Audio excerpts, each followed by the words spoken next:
Are you looking for 5-star thrillers? Do you enjoy books that promise a high dose of mystery and thrill? Do you like psychological thrillers that promise you a lot of intensity and drama?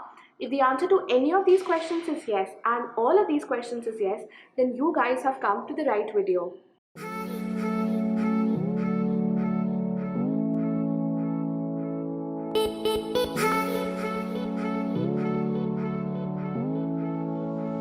Hey guys, I'm Sankalpita and you're watching Book Geeks India, which is a channel where I make book related videos.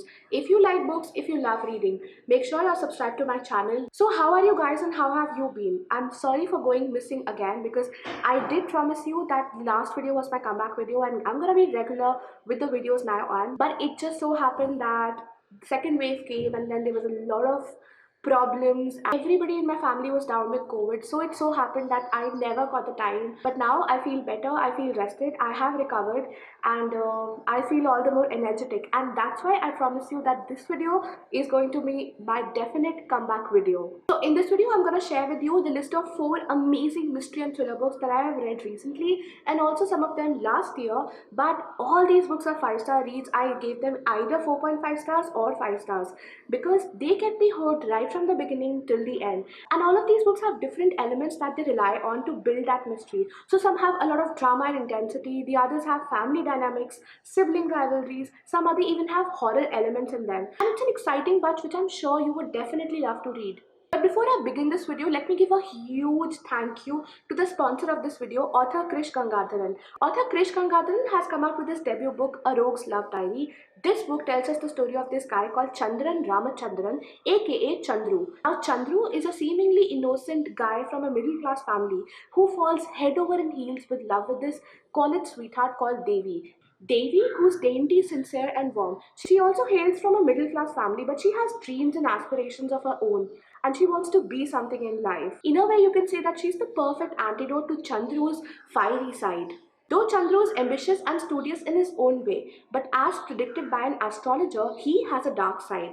A dark side that, if he indulges in, will only lead him on the path of destruction. But the more Chandru realizes this fact, the sooner he plummets down, the faster he plummets down this rabbit hole. A Rogue's Love Diary is the story of Chandru, a simple man with immense promise who gets trapped into this life of betrayals, debauchery, and also vices. And these in turn lead him away from everything that he once held dear: his family, his friends, and his love. In a true Bollywood fashion, this book has all the masala ingredients. It has that pure innocent love, it has its own bunch of friendships, it has all that college musty and humor, it also has a passionate romance, an action adventure, and its own share of tragedy and betrayals. So it's a book packed with all the masala ingredients, and I have done a detailed review of this book on my blog, so you can go and check that out. The link will be down below in the description box. Make sure you go and check it out. Thank you so much, author Krish Gangadharan, for sponsoring this video. I wish you all the very best for it. And now coming to the list that you all have been waiting for, let's talk about the 4 amazing mystery and thriller recommendations that I have for you guys.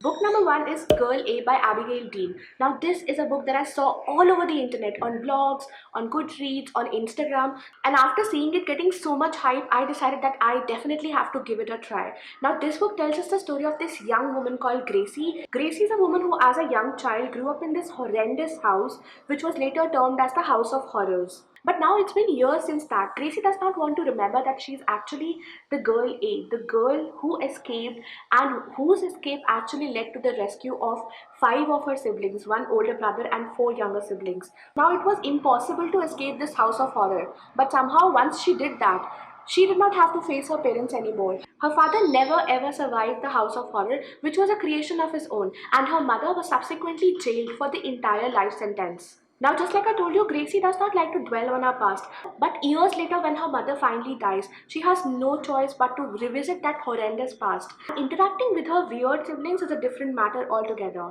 Now, this is a story which has layers and layers to it, and it doesn't reveal itself in one go, and it's not even fast-paced, but the slow pace of the writing and the complicated way in which it is shrouded in mystery, through layers and layers. I think all of it completely fits together. I think it blends together very well, and what it gives you is highly intense intense drama come mystery which I absolutely love to read, and I would surely recommend you guys check it out. If you are a beginner level reader though, make sure you skip this one because it is written in a complicated way which might not make it very easy for you to read it. Now this book comes with trigger warning of child abuse and mental trauma, so make sure you remember that while you're picking it up.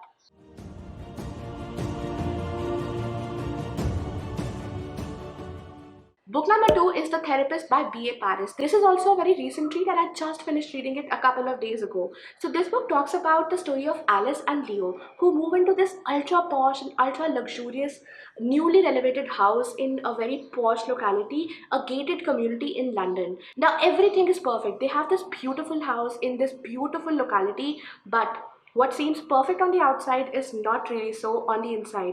When Alice starts living there and she starts interacting with people around her, she learns about the disturbing truth of Nina, who was a previous occupant in that same house and lived before Alice moved in, and who was a therapist. Gradually, Alice becomes obsessed with the idea of Nina and she wants to find out her truth, what exactly happened to her. But when she starts digging, she understands that everybody in her neighborhood is actually lying. They have secrets to hide, they have their own agendas, and nobody wants the truth to come out. So this again is a mysterious psychological thriller, a typical psychological thriller if you will, and it has a decent dose of family drama, and it has this desperate housewives kind of vibe to it, like a clique vibe to it. It also has its own share of glamour thrown in for a punch of flavor, and in the end it has a very shocking end. So I loved reading this book. It kept me hooked from the beginning till the end.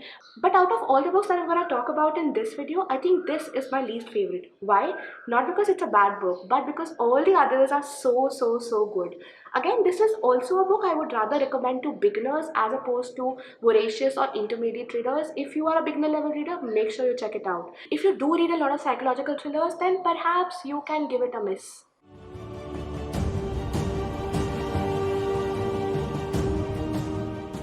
Book number 3 is The Turn of the Key by Ruth Ware. This is again the story of a young woman. Well, all the books that I've mentioned in this video are the stories of young women. So this book tells us the story of another young woman called Rowan Kane. Now Rowan Kane's life is in a mess. She has no social life, she has no friend circle. So imagine her surprise when she finds the perfect job. A living nannying position with a ridiculously high salary, a perfect family, a seemingly perfect family in fact, a gorgeous house fitted with the most modern gadgets, state-of-the-art gadgets in a very serene and picturesque landscape of the Scottish Highlands. So as can be understood, when this opportunity comes her way, she grabs it with both her hands. After all, life can never be more perfect, right? Wrong. Unknowingly, she's pushing herself into a nightmare that she can never escape, and that will eventually end in somebody's death and herself being in prison awaiting trial. This is again a story that is deeply mysterious, set in a desolate area with no humanity in sight, in a very lonely area, and with this house, this gigantic huge house whose luxuriousness stares you in the face, but at the same time it is a house that seems disturbed, it is a house that seems daunting, a house that behaves as mysteriously as the people who live in it. Now about this book, brilliantly woven with elements of family drama, with mystery and a little bit of horror as well. I love this book. I so love this book. Right from the beginning till the end, I was in complete awe of it. When it comes to who I would recommend this book for, I think it's a book meant for voracious and intermediate readers. Beginner level readers can also read it, but the language and the setting itself can be a little challenging, but in a good way.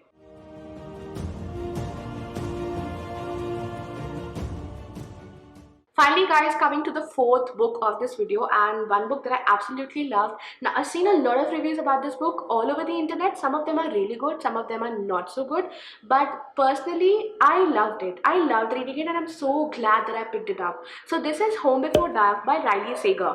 Now this is again the story of a young woman, Maggie Holt.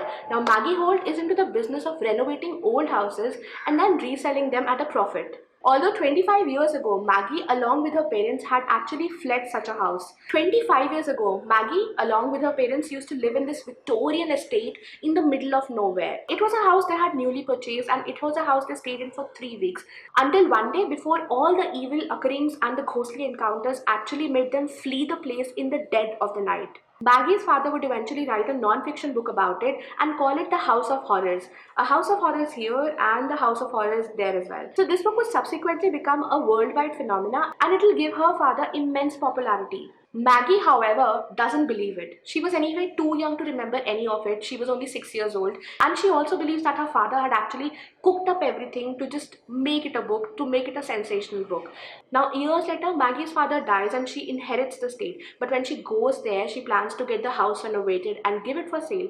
When she goes there, she realizes that not everything that her father had written was a piece of fiction. There is definitely some truth to it, and Maggie is now experiencing the same kind of encounters. Now, this is again a book which is blended with mystery and elements of horror. The pace is not very fast, not too slow. This book takes its own sweet time to grow on you, but once it does, there's no going back. Like I said, I absolutely loved reading it. I'm so glad that I actually picked it up because, yeah, I loved it. Now, though this book is better suited to intermediate or voracious readers, I think it can also be picked up by beginner level readers. It's not that difficult. It might be a little challenging, but you can fly through it.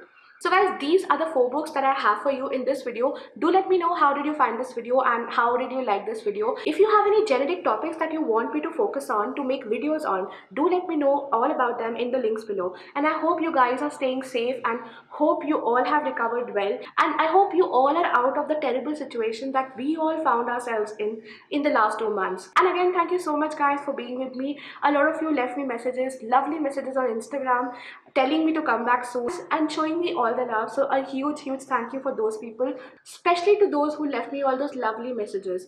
And just like I told you, I will be back with other videos very soon. Until then, bye.